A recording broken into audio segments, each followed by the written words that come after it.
Switzerland के watch makers हम Indians को उनके साथ कोलैबोरेट करने के लायक नहीं समझते। हम उनसे कोलैबोरेट किए बिना घड़ी बनाएंगे। I want the finest watch in the world. Jamshedji Tata ने इंडिया के सबसे पहले स्टील प्लांट की नींव रखी और दोराबजी टाटा ने उसकी शुरुआत की। जिन ब्रिटिशर्स ने उनका मजाक उड़ाया कि इनसे कैसे होगा, उन्हीं को वर्ल्ड वॉर 1 में स्टील बेच के प्रॉफिट कमाया। सर, कंज्यूमरिज्म के बारे में हमें कुछ पता नहीं था, फिर भी हमने टाटा सॉल्ट और टाटा टी की शुरुआत की और आज हमारी चाय पी के पूरा देश जागता है।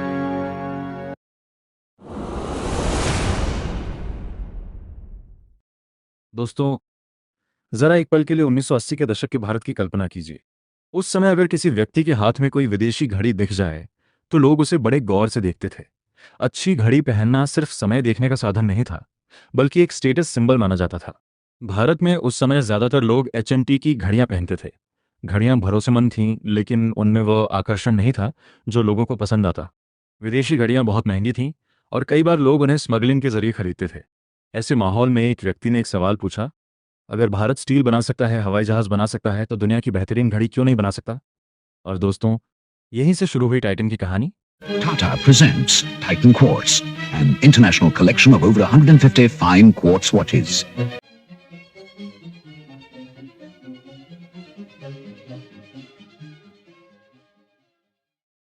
एक ऐसी कहानी जिसने सिर्फ घड़ियां नहीं बनाई, बल्कि करोड़ों भारतीयों का आत्मविश्वास भी बढ़ाया। 1904 पेरिस में एक बच्चे का जन्म हुआ जिसका नाम रखा गया जहांगीर रतन जी दादा भाई टाटा, जिन्हें हम आज JRD टाटा जी के नाम से जानते हैं।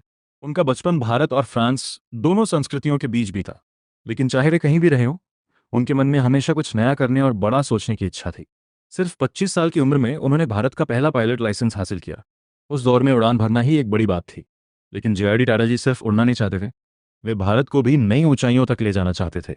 1938 में मात्र 34 साल की उम्र में उन्हें टाटा ग्रुप का चेयरमैन बना दिया गया। यह बहुत बड़ी जिम्मेदारी थी, लेकिन उन्होंने इस जिम्मेदारी को एक अवसर की तरह देखा। उनके नेतृत्व में टाटा ग्रुप लगातार आगे बढ़ता गया और फिर उनकी नज़र एक ऐसी समस्या पर पड़ी जिसे शायद बाकी लोग सामान्य मान चुके थे। 1980 के दशक में भारत का घड़ी बाजार काफ़ी सीमित था। एक तरफ HMT थी, दूसरी तरफ विदेशी ब्रांड्स थे जो आम भारतीय की पहुंच से बहुत दूर थे, यानी भारतीय ग्राहक के पास अच्छे विकल्प ही नहीं थे।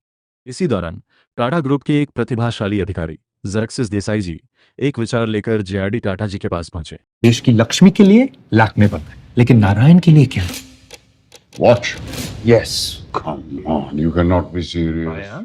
उन्होंने कहा, क्यों न हम भारत में एक विश्वस्तरीय घड़ी ब्रांड बनाएं। ये सुनकर बहुत से लोगों को लगा कि ये एक जोखिम भरा विचार है, लेकिन JRD टाटा जी ने कुछ सेकंड सोचा और फिर कहा, अगर हम विश्वस्तरीय उद्योग खड़े कर सकते हैं तो विश्वस्तरीय घड़ी भी बना सकते हैं। दोस्तों, यही वह पल था जब टाइटन का सपना जन्मा। 1984 में टाटा ग्रुप और TIDCO की साझेदारी से टाइटन वॉचेस लिमिटेड की स्थापना हुई, लेकिन असली चुनौती अब शुरू होने वाली थी।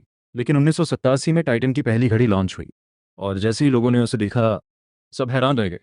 घड़ी आधुनिक थी, डिज़ाइन शानदार था और गुणवत्ता ऐसी थी कि विदेशी ब्रांड से तुलना होने लगी। फिर आया टाइटन का वह ऐतिहासिक विज्ञापन जिसमें मोजार्ट की प्रसिद्ध धुन